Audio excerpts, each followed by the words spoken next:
Lissonga, la capitale, Kitenge, son village voisin. Deux des plus grandes localités de l'île Mbamou, difficilement accessibles l'une de l'autre. L'absence d'une route enclave encore de plus belle ce district insulaire, faisant partie du département de Brazzaville. La réalité a tellement duré qu'il est temps d'en changer. Et le changement, c'est elle, Esther Ayusu Gayama, qui songe en apporter. Élue députée dans cette circonscription électorale unique, elle a initié un projet pour l'aménagement d'une route moderne afin de relier les deux parties. Cette route s'imposait comme une nécessité. Ce n'était pas une promesse, c'était un engagement que nous avons pris pendant les campagnes. Ce seraient donc les premiers axes de notre mandat. Pour matérialiser cet engagement, l'élu du PCT avait engagé un cabinet via service afin de réaliser les études de faisabilité.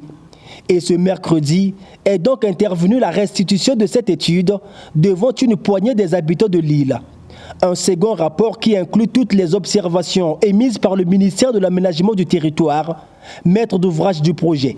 En vue d'une certitude sur le dimensionnement des ouvrages d'équilibre et bassins versants, les observations en période de crue, après plusieurs intempéries constatées sur l'île, afin de mieux apprécier l'écoulement des eaux, ont été réalisées avec succès.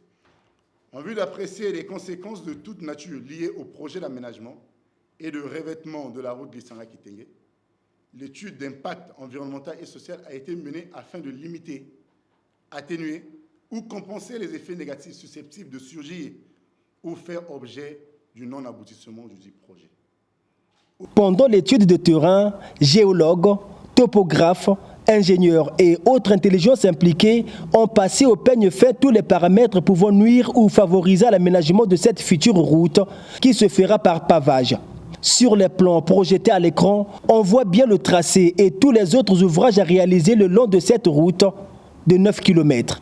Suite à la mission qui a été effectuée avec l'administration, il a été dit que le tracé côtoie les eaux hydriques. Il était question de l'éloigner pour éviter le phénomène qui s'est produit par exemple à Brazza, au niveau de la corniche de Brazzaville. Il ne fallait pas que la route soit à chaque fois en contact avec le fleuve Congo. Il fallait l'éloigner carrément de l'eau et chercher à faire passer la route donc en voirie au milieu du village. Ça va susciter les expropriations certes, mais ça serait peut-être moins coûteux que de faire une route au bord du fleuve parce que ça va susciter beaucoup d'aménagements. Donc nous sommes passés au niveau de la mosquée. Il y a un fil d'eau. À la période de crue, il y a de l'eau qui passe. Parce que quand nous sommes partis, il y a beaucoup d'eau. On a vu qu'il y avait beaucoup d'eau là. Il y a un ouvrage qui a été construit là-bas. Effectivement, l'ouvrage de franchissement qui a été construit, qui existe. La route du développement passant par le développement de la route, Esther Ayusu Gayama et les populations de l'île savent pertinemment l'importance de ce projet, une fois à terme.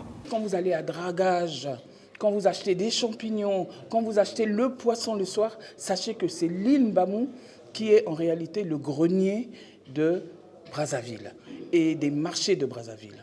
Et donc, nous ne pouvons qu'appuyer et rassurer les populations de l'île Mbamou que l'État, effectivement, accompagnera ce projet jusqu'au bout. La terre de l'île Mbamou est une terre très très riche.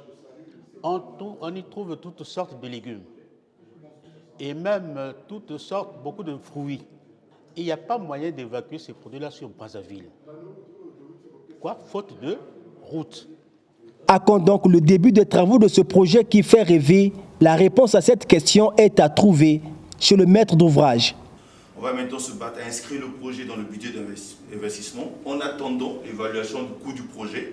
Alors, on va maintenant inscrire le projet dans le budget d'investissement, pas 2023, parce que 2023 on a déjà bouclé, est inscrit dans le budget, je crois, 2024. C'est donc un projet qui remplit toutes les conditions pour être éligible aux yeux du gouvernement de la République. Les études de faisabilité quasiment arrivées à leur terme, intervient donc la phase de marketing. La porte-parole de l'île Mbamou a désormais tous les arguments positifs pour faire valoir son projet auprès des décideurs et obtenir des financements.